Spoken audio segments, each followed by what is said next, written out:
I talked my mother-in-law into trying a sensory overload simulator, and her reaction was not what I expected. For 4 years, Denise had insisted my son wasn't autistic, he was spoiled, that I'd made him this way by giving in. Theo is 7. He was diagnosed at 3 by a developmental pediatrician who sat both of us down and explained it in detail, with diagrams. Denise nodded through the whole appointment and then, the following Thanksgiving, told my sister-in-law that I'd gotten him a label so I wouldn't have to discipline him. Every family dinner was the same. Theo would start covering his ears and she'd say he was being manipulative. When he melted down in a restaurant, she'd say, loud enough for 2 tables, that in her day you'd have gotten a smack and learned. When I cut the tags out of his shirts, she made a face like I'd committed a crime against the child. So when the community college hosted a disability resource fair, and I saw that one of the booths had a sensory overload simulator, I asked her to come. I told her it would be fun. I am not proud of the part of me that wanted this. Theo was home with my husband. I'd been up since 4:30 because Theo had been up since 4:30, and I was running on coffee and something meaner than caffeine.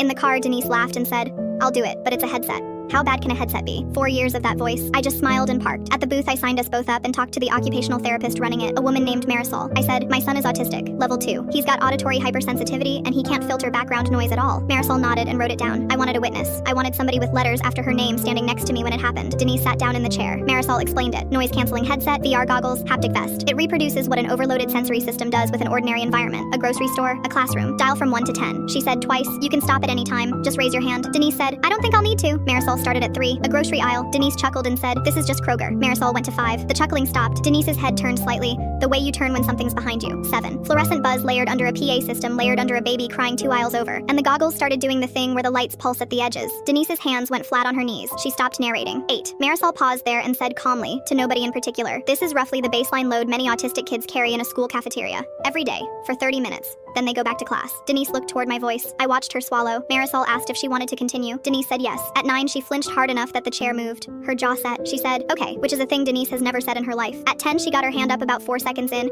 and she was crying before Marisol got the headset off her. Not delicately. That awful surprised crying where your face doesn't have time to arrange itself. She was shaking. Her hair was stuck to her forehead. Marisol handed her a water and let her sit.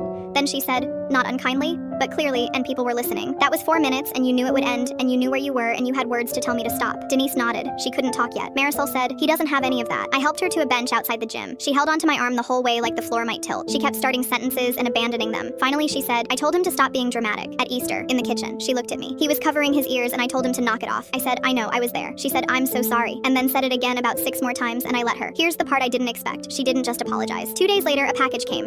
The exact over-ear headphones his OT had recommended. The ones I'd been putting off buying because they're $200. Then she asked me to send her his diagnostic report. She read all 40 pages. She called with questions. At Christmas, she set up the back bedroom with the lamp off and the door closed and told everyone it was Theo's room and nobody goes in it. When he needed it, he went, and she stood in the hallway and told her own sister to lower her voice. He came out after 20 minutes and sat next to her on the couch. She didn't say anything to him. She just cut the tag out of his new shirt with the kitchen scissors, handed it back, and went on eating her pie.